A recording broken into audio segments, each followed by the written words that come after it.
Hoy amanecimos con la noticia por parte del Departamento de Estado de los Estados Unidos de América de la actualización de la llamada lista de entidades restringidas o sancionadas, que según la cuenta de ese país suma 219, con la incorporación de 5 supuestamente nuevas. El asesor de Seguridad Nacional de los Estados Unidos, señor John Bolton, el 17 de abril pasado en Miami, dijo: juntos podemos terminar lo que comenzó en esas playas, refiriéndose a las de Girón, a las de Bahía de Cochinos. Juntos podemos terminar lo que comenzó en esas playas en esos días famosos en abril, hace 58 años hoy, dijo él. Añadió que hoy día orgullosamente proclamamos, para que todos oigan, que la doctrina Monroe está viva y muy bien. Nadie debiera olvidar que la doctrina Monroe ha estado históricamente asociada al uso de la fuerza por parte del imperialismo norteamericano en la América Latina y el Caribe. Como se sabe, el señor Bolton escogió como locación para esos anuncios a Miami y como público a un auditorio selecto de los remanentes de la brigada vieja, dispersa y derrotada hace 58 años en Girón, llamada 2506.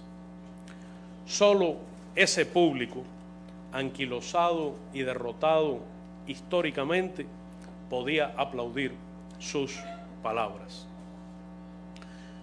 Todo el que escuchó o vio ese ridículo y macabro espectáculo seguramente recordó el memorándum infame del subsecretario Lester Mallory de 6 de abril de 1960, en que esencialmente anunció la política que ahora continúa. Dijo: el único medio posible, en su memorándum, para hacer perder apoyo interno al gobierno es provocar el desengaño y el desaliento mediante la insatisfacción económica y la penuria. Hay que poner en práctica rápidamente todos los medios posibles para debilitar la vida económica, negándole a Cuba dinero y suministros con el fin de reducir los salarios nominales y reales, con el objetivo de provocar hambre, desesperación y el derrocamiento del gobierno. Parecen competir el asesor Bolton y el secretario Pompeo. Uno hace y el otro deshace. Uno se apura y el otro se demora. No siempre coinciden, curiosamente. Más que un juego de roles bien ensayado, parece haber premura e improvisación. Casi una semana después de los anuncios, nadie sabe de las regulaciones de aquellas criminales medidas. Quiero denunciar que el Departamento de Estado, sin embargo, se afana en decenas de capitales en todas las latitudes del planeta en movilizar esfuerzos para agredir económicamente a Cuba.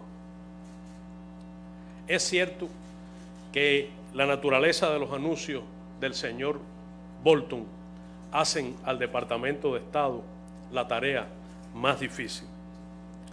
Según un documento clasificado del gobierno de los Estados Unidos, instruido a sus embajadas en semanas recientes, expresan como argumento de las medidas adicionales de bloqueo económico, político y comunicacional contra Cuba, la presencia de militares y servicios de inteligencia, de oficiales del ejército, de la inteligencia cubanos, que según el documento que atribuye a informes fidedignos esta patraña, poseen un profundo arraigo en el Estado venezolano. Es una vulgar calumnia que otra vez desmiento. Cuba no posee tropas ni fuerzas militares, ni participa en operaciones militares ni de seguridad en la hermana República Bolivariana de Venezuela.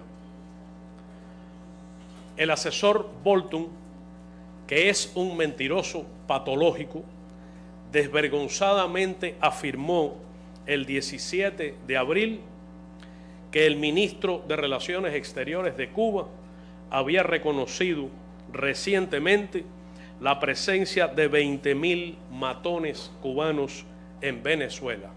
Fox le llamó a nuestro personal, principalmente de cooperación de salud, compuesto en más de un 60% por mujeres. Ese propio memorándum del Departamento de Estado dice que se celebró el despliegue de unidades de fuerzas especiales cubanas hacia la frontera entre Colombia y Venezuela para la realización de ejercicios militares provocadores. Miente. Lo invito a que presente evidencia. El infame documento dice que decenas de miles de cubanos residentes en Venezuela han penetrado las instituciones y los servicios de ese país. Lo invito a que presente pruebas. Y la calumnia que más me indigna es la que atribuye haber dicho a los médicos cubanos, al personal de la salud cubano, que son aproximadamente 20.000, que vayan de puerta en puerta por los barrios pobres de Venezuela, repartiendo medicinas y advirtiendo a los residentes que si no votan por el gobierno, les serán negados los servicios médicos. El propio documento dice que los cubanos se han insertado fuertemente en PDVSA, de donde desvían recursos petroleros hacia Cuba. Disimula el señor Bolton el robo desvergonzado de la filial Citgo de los dividendos de las exportaciones petroleras venezolanas y de sus activos en terceros países. Solicita ese documento a los gobiernos anfitriones, es decir, instruye a sus embajadores a que insten a los gobiernos frente a los que están acreditados a condenar públicamente la conducta de Cuba y los llama a utilizar todos los instrumentos diplomáticos y económicos a su alcance contra nuestro país. Reclama que se hagan declaraciones públicas en foros multilaterales, que se apele directamente al gobierno cubano en reuniones bilaterales, que se trabaje estrechamente con el gobierno de los Estados Unidos para propiciar declaraciones e iniciativas conjuntas en el ámbito multilateral, en la OEA y en las Naciones Unidas. Y recaba a los gobiernos que ofende con vulgar intervención en sus decisiones internas, invitándolos a dar a conocer al Departamento de Estado sus ideas sobre cómo pudieran trabajar unidos para debilitar al régimen cubano. Curiosamente, en la prensa de la República Federativa de Brasil se publicó el día antes de la intervención del señor Bolton información que presenta, que da a conocer un documento clasificado de la Cancillería de Brasil dirigido a los embajadores brasileños en diversas ciudades, que según la prensa brasilera expresa que ambos gobiernos decidieron unirse para de forma coordinada condenar el apoyo ofrecido por La Habana a Nicolás Maduro. Supuestamente, según fuentes de prensa, el canciller cree que una campaña internacional de presión diplomática sobre Cuba podrá cumplir ese objetivo. Es significativo que haya instruido también, con las mismas palabras, instar a las autoridades extranjeras a condenar con vehemencia el protagonismo de Cuba en la prolongación de la situación venezolana, por medio de declaraciones en foros regionales y multilaterales o incluso en conversaciones directas con el gobierno cubano. Esa instrucción indica que deberá ser cumplida en coordinación con las embajadas de los Estados Unidos, aunque aclara de una manera sorprendente, y cito el documento, que las gestiones no deben ser necesariamente conjuntas. Habría que recordar que un enfoque calumnioso y ofensivo para el personal de la salud de Cuba, que trabajaba en las zonas más remotas y pobres de Brasil y que prestaba servicios a la familia de menos ingresos, fue gravemente ofendido y fueron impedidas las condiciones para mantener la cooperación médica en ese país. Párrafo parecido al de la instrucción ahora reciente del Departamento de Estado.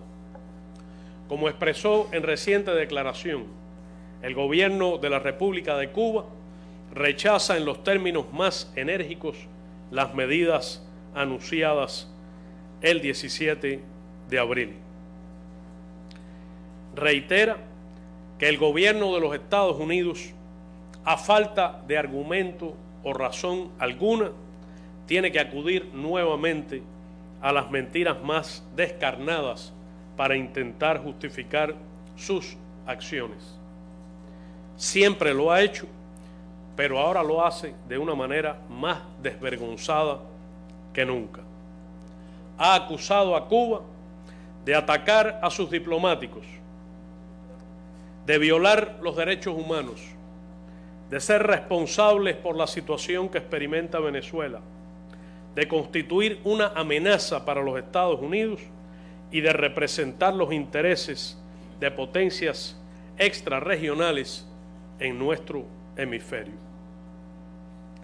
Quiero agradecer las expresiones de gobiernos de distintas partes del mundo y las voces que desde Estados Unidos se han pronunciado claramente en rechazo a estas medidas. Celebro que entre ellas están muchos cubanos que allí residen. Al igual que en el pasado, la política que ahora se endurece está condenada al fracaso y a acrecentar el aislamiento del gobierno de los Estados Unidos. Cuando el señor Bolton anunció restricciones de viajes que conculcan la ya muy limitada libertad de viajar de los ciudadanos norteamericanos para el destino prohibido de Cuba, no lo hizo teniendo en cuenta la opinión de los electores estadounidenses, en particular de los 650,000 ciudadanos norteamericanos que visitaron a nuestro país en 2018 ni al 500.000 de cubanos residentes en ese país que también lo hicieron. Ignora deliberadamente la opinión de los ciudadanos de los Estados Unidos, de los sectores más diversos y crecientes que se interesan por una relación respetuosa hacia la normalidad en los vínculos entre ambos países. Cuando anuncia restricciones a las remesas que puede enviarse a las personas, a las familias cubanas, no solo lastima los intereses y los ingresos de nuestro pueblo, de cada familia que tiene esos vínculos, lesiona la libertad y además el derecho de las personas en Estados Unidos de enviar remesas a familiares, conocidos o allegados en Cuba. Esas medidas dañarán gravemente al sector cuentapropista de la economía cubana.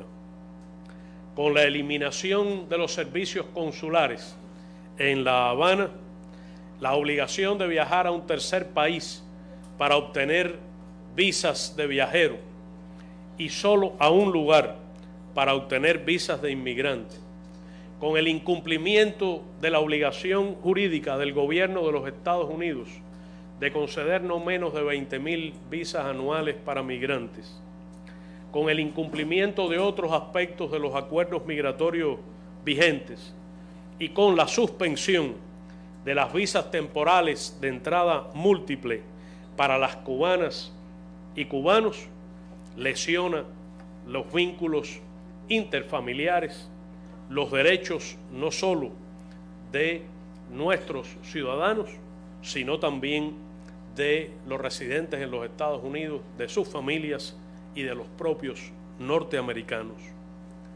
Todas las medidas anunciadas castigan a las cubanas y cubanos, castigan a todas las familias sin excepción en Cuba, castigan también a las familias estadounidenses y a las personas de buena voluntad en ese país.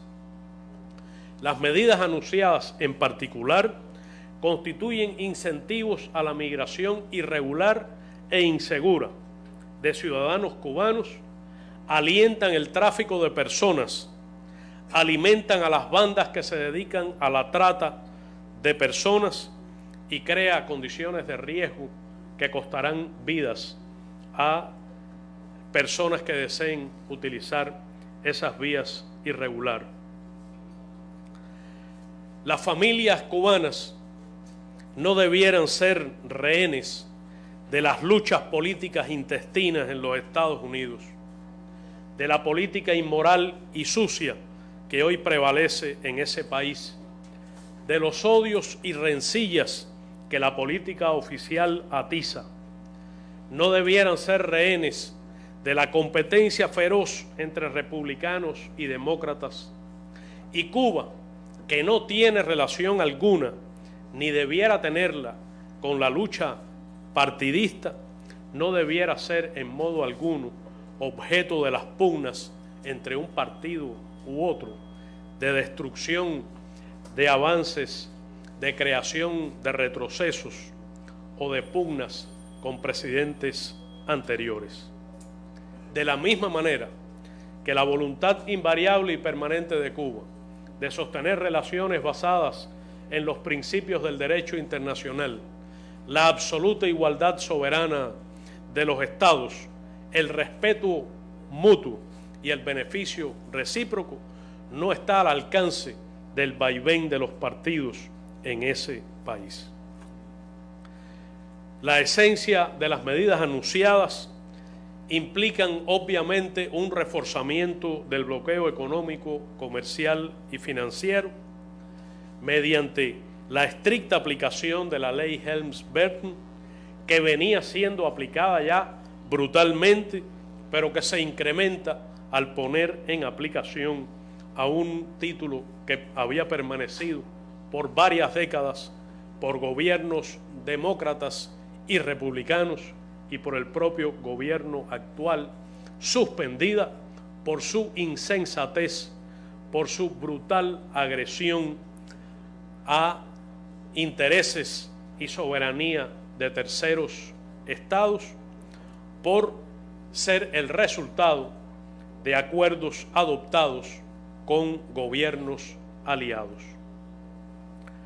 Esta ley, junto con las acciones específicas que ahora se anuncian, crearán necesariamente efectos financieros, dañarán a las entidades cubanas, en particular las ya mencionadas, generarán mayores dificultades y carencias a nuestro pueblo. La meta declarada es asfixiar la economía y castigar al pueblo cubano en su conjunto, con la finalidad de arrancar concesiones políticas a nuestro gobierno. Así ha sido siempre, parece que ahora lo será aún más. Pero a pesar del indudable impacto económico que el comportamiento del gobierno de los Estados Unidos y estas medidas tendrán, no podrán mover un ápice la firme determinación de resistencia de las cubanas y cubanos, ni acercarán en lo absoluto el viejo anhelo, el espejismo de derrocar a la revolución cubana y controlar los destinos de Cuba a la realidad. En 1996 adoptamos en Cuba la Ley 80, que declara ilícita, inaplicable y sin valor alguno a la Ley Helms-Burton, y que encarga al gobierno la adopción de cuantas disposiciones sean necesarias para aplicarla y para dar seguridad jurídica a los inversionistas y contrapartes comerciales y económicas foráneas. Debo decir que Cuba garantizará las condiciones jurídicas y honrará todos sus compromisos en esta materia. Mantendremos el rumbo ya asumido de acercamiento y ampliación de los vínculos entre la nación y los cubanos que residen en otros países, incluyendo los que viven en los Estados Unidos. Favoreceremos y continuaremos ampliando los vínculos entre la nación y la emigración. Continuaremos buscando maneras de superar obstáculos, de acercarlos a la patria, de impedir que las acciones de un gobierno hostil y soberbio obstaculicen el vínculo natural entre nuestros nacionales. Continuaremos abriendo espacios de intercambio y comunicación con ciudadanos e instituciones estadounidenses de toda la vasta geografía de ese país, con los que han viajado a Cuba de manera creciente en los últimos años y que deseen hacerlo. Recibirán cálida hospitalidad de nuestro pueblo, con los que desean una relación de respeto, incluyendo el amplio sector académico y el vinculado a las ciencias, que encontrará idéntico interés de nuestra parte. Seguiremos impulsando el acercamiento con todos quienes han promovido intereses comerciales y han establecido líneas de intercambio económico comercial de beneficio mutuo, residentes en los Estados Unidos y en cualquier lugar del mundo. Quienes hoy tienen a su cargo la política exterior de los Estados Unidos no poseen la capacidad de borrar los profundos vínculos culturales que atan a las culturas de Cuba y norteamericana.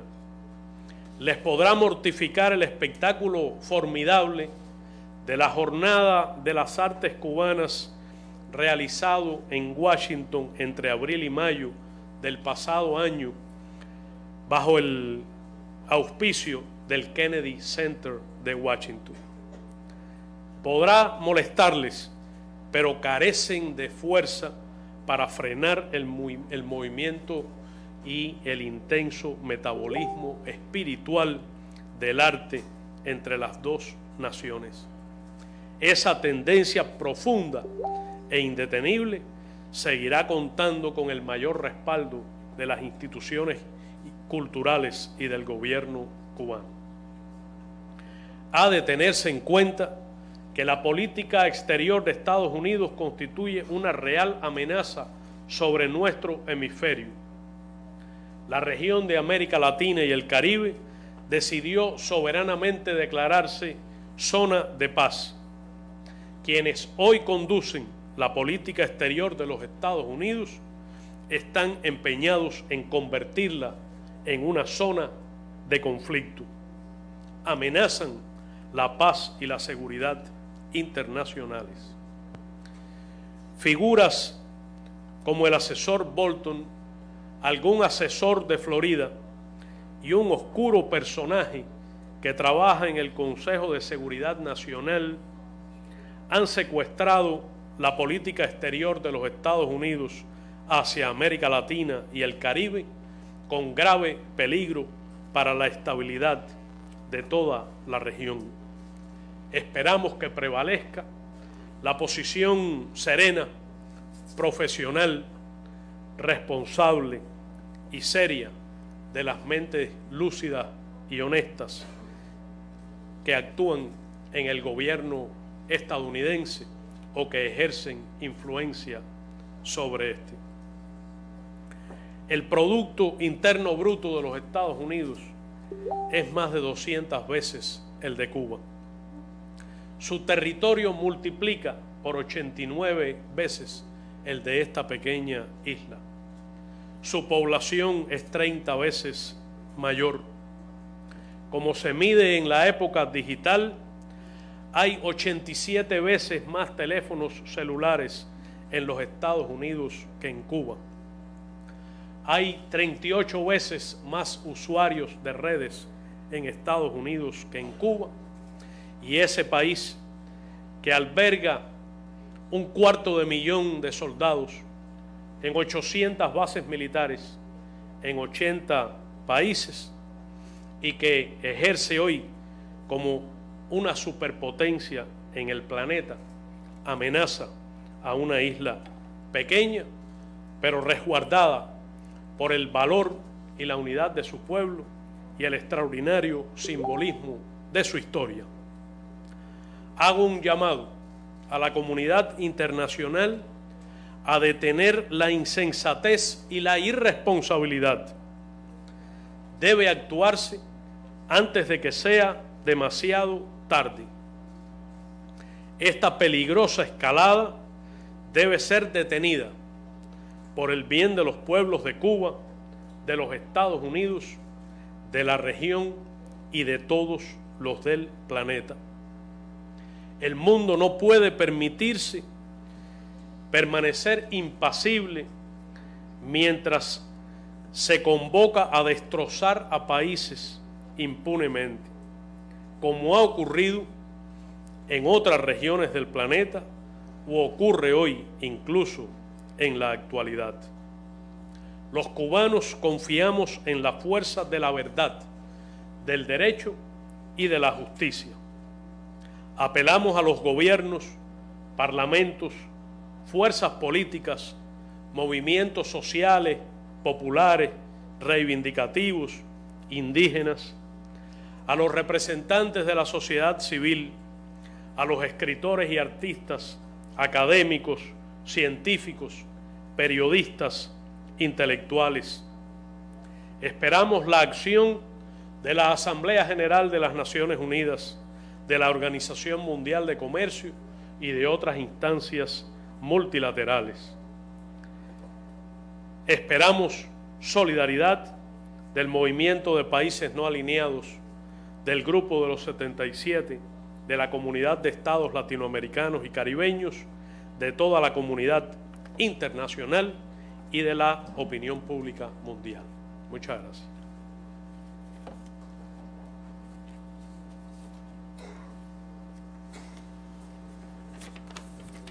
Bueno, ahora pasamos a una breve sesión de preguntas y respuestas. ruego a los periodistas identificarse, como siempre hacen, identificar al medio que representan y hacer uso de los micrófonos disponibles en la sala. Primera pregunta. Sí. Sí. Para ti.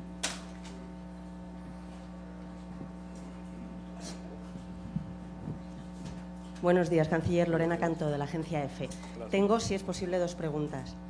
Primero, dada la escalada de medidas del gobierno estadounidense, no sé si el gobierno cubano tiene ya algún indicio de cuál puede ser el próximo paso y si puede implicar un retorno de Cuba a la lista de países patrocinadores del terrorismo, el Departamento de Estado, de la que salió en 2015. Y la segunda pregunta sería si desde que se anunció la entrada en vigor del título tercero, ¿han percibido ya algún efecto de ese?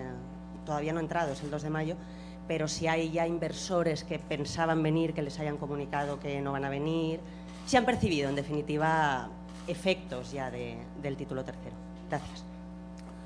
Es conocido un programa brutal, sobre todo de círculos de poder cercanos a quienes hoy manejan la política de los Estados Unidos contra Cuba, que contiene las medidas más diversas, disparatadas e impensables. Sería especulativo de mi parte tratar de predecir qué puede ocurrir en el futuro, cuando precisamente acabo de denunciar que hay una política que debiera ser de Estado responsable, atenerse a las tradiciones y a los fundamentos de la historia de ese país, pero que actúa hoy descontrolada, en desorden, en manos de unas pocas personas pobremente calificadas para hacerlo, con bastantes disfunciones en los procesos de toma de decisiones, como es sabido en todo el mundo, y que resulta rehén de un grupo envejecido de defensores de una nueva guerra fría, condenados por definición al fracaso. Pero en diversos medios proliferan anuncios supuestamente en elaboración, procesos de toma de decisión. Por eso digo que lo más importante, más que tratar de predecir, lo que hacerlo dentro de la irracionalidad de esas políticas resulta prácticamente muy difícil, es denunciar y detener esta escalada peligrosa que no parece tener límites de sensatez, prudencia, ni siquiera de interés nacional de los Estados Unidos.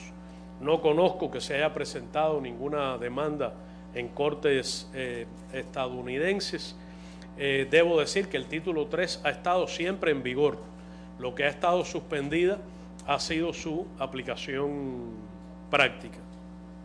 Han seguramente leído ustedes numerosas declaraciones de gobiernos, parlamentos, compañías de peso mundial rechazando fuertemente estas medidas que son injustas, que son violatorias del derecho internacional, de la libertad de comercio y de navegación, de las normas internacionalmente reconocidas para ello, que ingieren en la soberanía de terceros estados, que dañan sus intereses nacionales, que lastiman los intereses de sus empresas y lesionan los derechos de sus ciudadanos.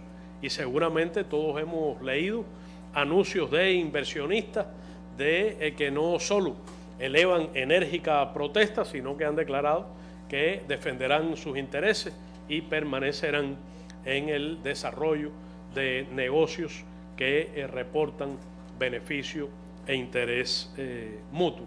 De manera que estoy seguro que estas medidas, aunque tendrán un impacto probable en la economía cubana, están también destinadas al fracaso.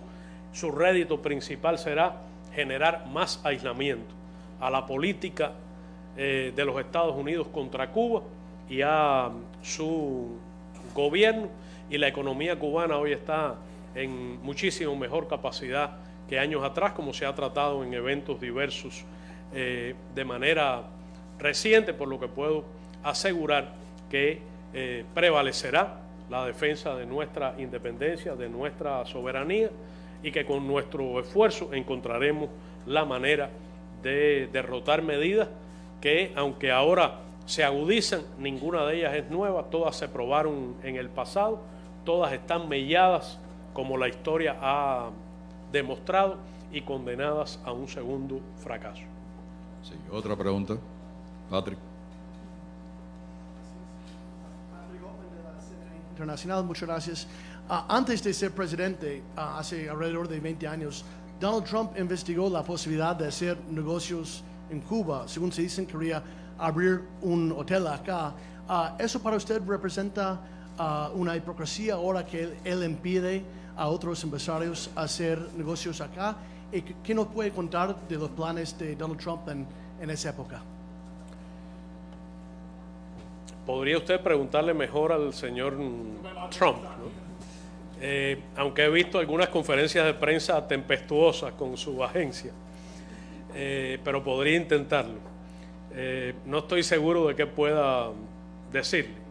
Lo que sí debo señalar es que es particularmente sorprendente que un hombre de negocios que se precia de favorecer la economía de los estadounidenses, que se propone generar empleo en los Estados Unidos, que se propone favorecer la industria nacional, aunque lastime muy gravemente con un proteccionismo fundamentalista la de terceros países, que supuestamente quiere atender las necesidades que el sistema norteamericano ha descuidado en amplios sectores de la población, sobre todo de sus trabajadores y obreros, se proponga medidas de esta naturaleza. Cualquier hombre de negocio en los Estados Unidos probablemente protestaría mucho de que su propio gobierno aplique medidas que solo dan ventajas a sus contrapartes y discriminan a la empresa estadounidense. De manera que yo noto que hay una contradicción profunda. No sé si entre los intereses personales de la familia Trump en relación con sus negocios y Cuba, pero sí entre los objetivos que el gobierno de los Estados Unidos invoca y las políticas que plantea para nuestro país. Otra pregunta. Muchísimas gracias, buenos días. Nelson Acosta, agencia Reuters. Tomando en consideración la creciente hostilidad entre Cuba y Estados Unidos en estos momentos, ¿está Cuba pensando de reevaluar las relaciones diplomáticas con Estados Unidos suscritas en julio del 2015 formalmente? Bueno, la hostilidad no ocurre entre Cuba y Estados Unidos, es decir, hay una hostilidad manifiesta y estricta y totalmente unilateral, no diría yo de los Estados Unidos, sino del gobierno actuante contra Cuba.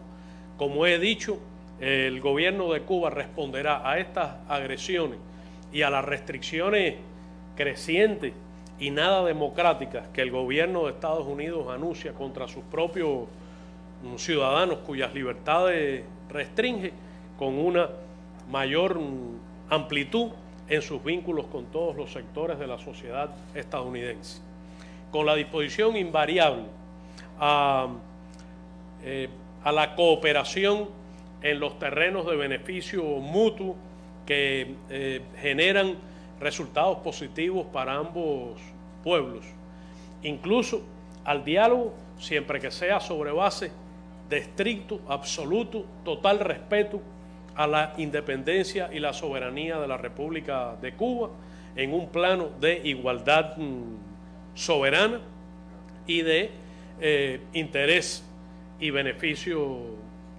recíprocos.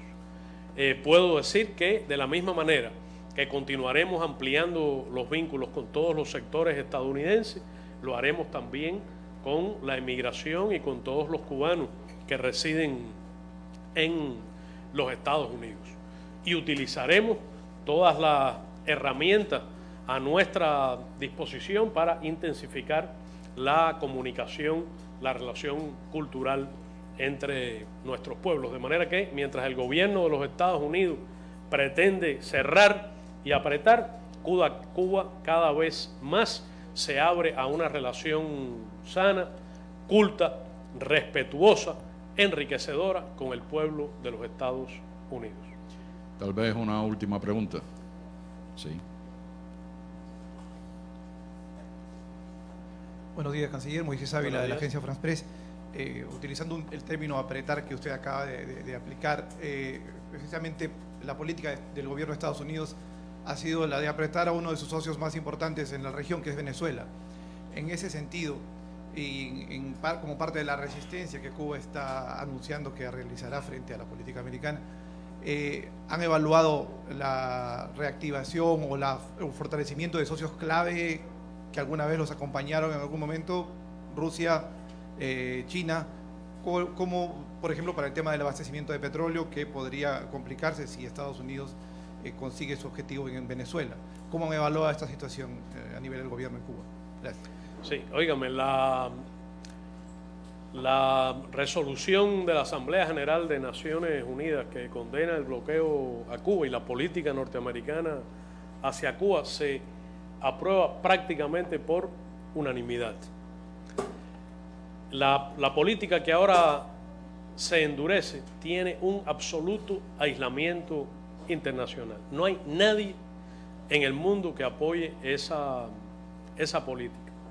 Cuba goza de una amplísima solidaridad mundial que agradece profundamente y que es resultado de una historia común con los países del sur, con las raíces de la propia cultura cubana, con sus vínculos enriquecedores con los países industrializados sin excepción, de manera que puedo decirle que en el concierto de las naciones Cuba siente que ocupa un lugar que privilegia el cariño de muchos, el apoyo de las mayorías, me atrevería a decir que de todos los pueblos sin ninguna excepción.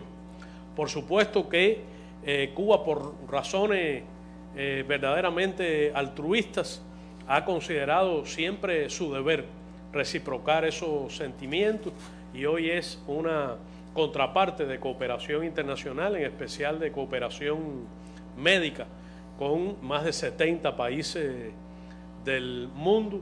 Dispone de un universo de relaciones diplomáticas prácticamente universal. Hospeda en La Habana más de 100 representaciones diplomáticas extranjeras. Tiene un fuerte vínculo a escala internacional y en todas las regiones.